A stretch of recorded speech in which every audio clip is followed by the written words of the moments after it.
Hi, how are you?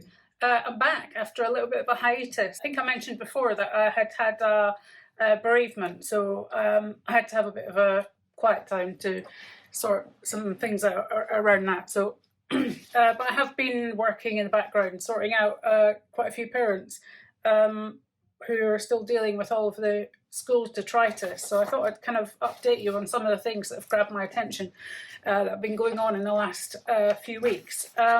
And I might split them up into various videos because they kind of don't really cross over very well. But one of the ones I wanted to talk about initially, because it's something which is absolutely driving me bonkers in terms of the school complaints that I'm supporting parents with, is this letter that went out at the end of March that we've been waiting for ages from Gillian Keegan, the Secretary of State for Education. Now, you know my feelings on the Department for Education. It's an absolute car crash, and essentially all the civil servants in that place are trans rights activists, as far as I'm concerned, and they all need to go. And Gillian Keegan is not the right person for the job. And this letter that she sent out, a letter to schools sharing curriculum resources with parents, which I'll put up for you, and I'll try and put a link at the bottom. So I'll tell you what, I'll draw out the salient points in this letter, because essentially what I feel is that we're no further forward in terms of solid ground upon which to be able to manage our complaint processes with the schools, because there's so many fudges within this letter that schools will basically just say that they don't have to, they're still under contract. So I'll point out the salient parts for you. So down at the bottom here we've got the they go on about that, we should have a partnership. Schools should provide examples of the resources that they plan to use. So this is no different to what we get now, is we just get some of the really harmless bits of material.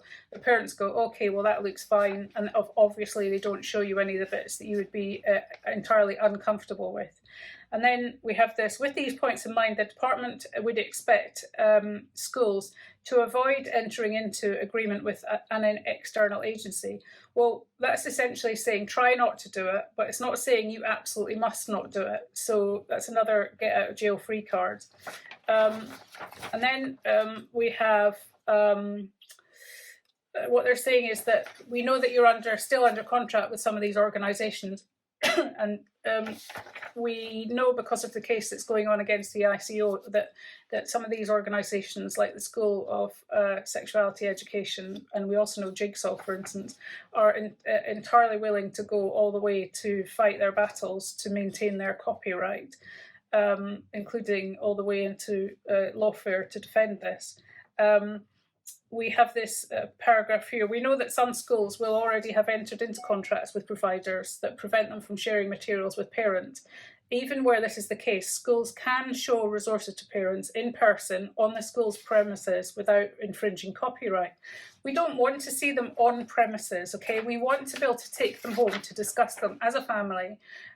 We don't have to be able to have both parents, for instance, to have to make appointments to go up to the school and to look through a whole multitude of a whole lesson plan, which say could be, a number of different hours, considering this is going across a whole curriculum, and then to be able to interpret them, particularly if you're not a specialist in the area of masturbation, anal sex, and pornography and consent and all the different other things, and how then also formulate a plan as to how you're going to educate and integrate this into your family to support your child through this process.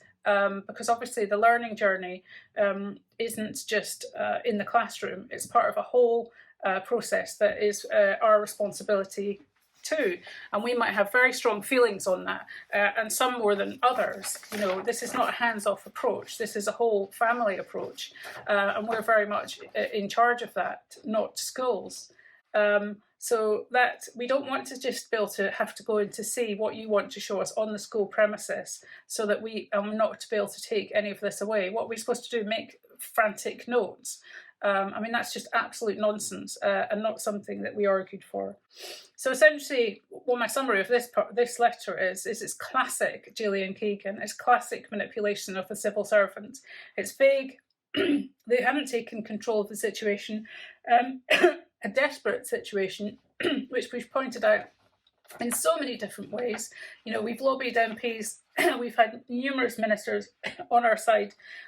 They've left it so open to interpretation that essentially I can absolutely fundamentally guarantee that I will be sitting in front of a number of different head teachers, whether that's virtually, you know, via parents that I'm supporting in their complaint process or in person, and they will basically just argue the toss over all of the vagueness of wording in this. So, you know, thanks for nothing. That's that one done for until we have to go back again to try and, you know, argue the toss for something more solid.